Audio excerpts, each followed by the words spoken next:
우리 몸은 날마다 생명 유지에 필요한 신진대사 활동을 하고 그 부산물로 노폐물이 생깁니다. 우리 몸에 노폐물을 걸러내는 여과기, 즉 정수기의 역할을 하는 것이 바로 콩팥인데요. 당뇨병을 앓는 투석 환자의 5년 생존율은 암 환자의 평균 생존율보다 더 낮습니다. 이 시간에는 자칫 암보다 더 위험할 수 있는 만성 콩팥병에 대해서 말씀드리겠습니다.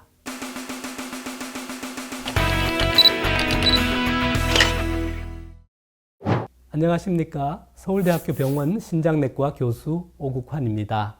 만성 콩팥병은 혈액검사, 소변검사, 영상검사 또는 콩팥 조직검사 등에서 콩팥체 이상을 보이는 소견이 3개월 이상 지속될 때를 말합니다. 또 소변검사에서 지속적인 단백뇨 또는 혈뇨가 있는 경우도 만성 콩팥병일 가능성이 높습니다. 만성 콩팥병의 가장 간단한 검사는 혈액검사를 통해 사구체 여과율을 알아보는 것입니다. 사구체는 신장의 안쪽에 있는 실타래 같이 뭉쳐져 있는 모세혈관 덩어리인데요. 신장으로 혈액이 들어오게 되면 신장 안에 있는 작은 조직인 사구체에서 혈액 속에 있는 각종 노폐물을 여과하게 되는 것입니다. 먼저 콩팥 기능 검사를 통해서 사구체 여과율 검사를 하게 되는데 한 번의 혈액 검사를 통해 우리 몸에서 생성되는 노폐물인 크레아티닌이라고 하는 수치를 알면 콩팥 기능을 계산할 수 있습니다.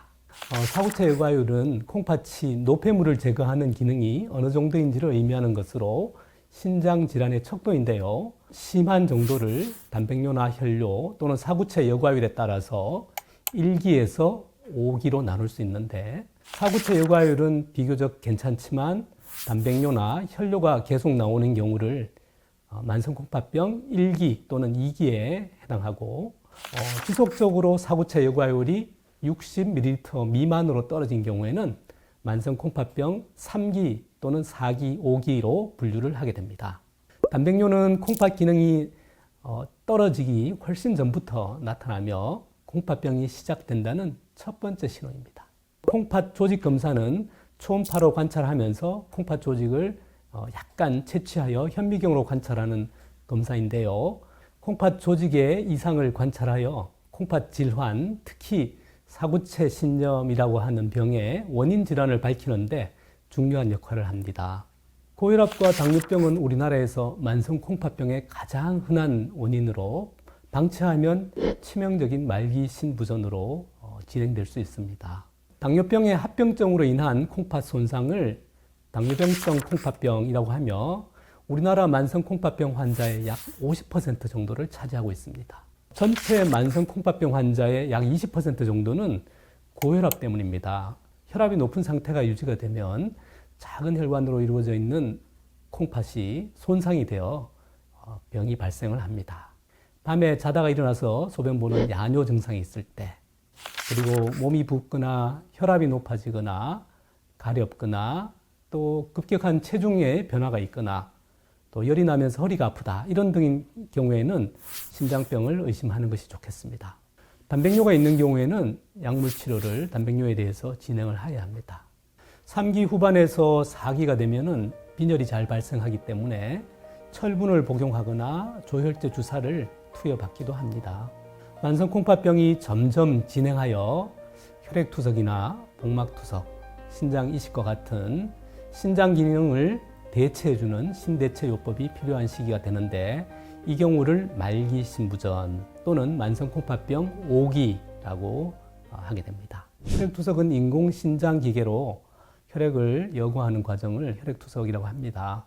환자의 혈액이 혈관을 타고 투석기에 도달을 하여 노폐물과 수분이 걸러진 후에 깨끗해진 혈액이 다시 몸속으로 돌아가는 것인데요. 요독 증상을 느끼기 시작하거나 또 콩팥병이 악화되어 말기신부전에 도달했을 때 혈액투석을 시작하게 됩니다.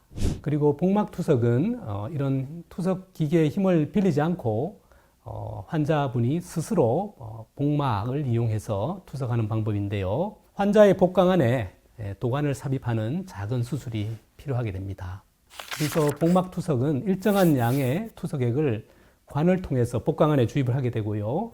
이것을 복강안에 머물게 함으로써 여러 원리에 의해서 노폐물과 수분이 빠져나가게 되는데, 복막투석은 하루 24시간 동안 천천히 이루어지고 6시간마다 교환을 하게 되면서 치료가 이루어지더라도 환자가 또 자유롭게 학교도 다니고 직장도 다니고 활동을 할 수가 있습니다.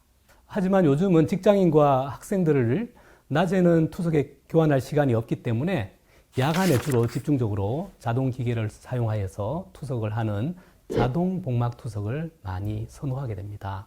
신장 이식을 하면 이제 투석을 받지 않아도 되고 정상적인 생활이 가능하기 때문에 많은 환자들이 신장 이식을 선호합니다.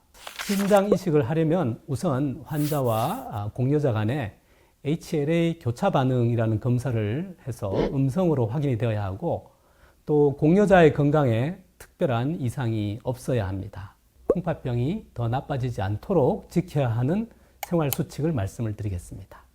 첫째, 콩팥의 상태에 따라서 수분을 적절히 섭취합니다.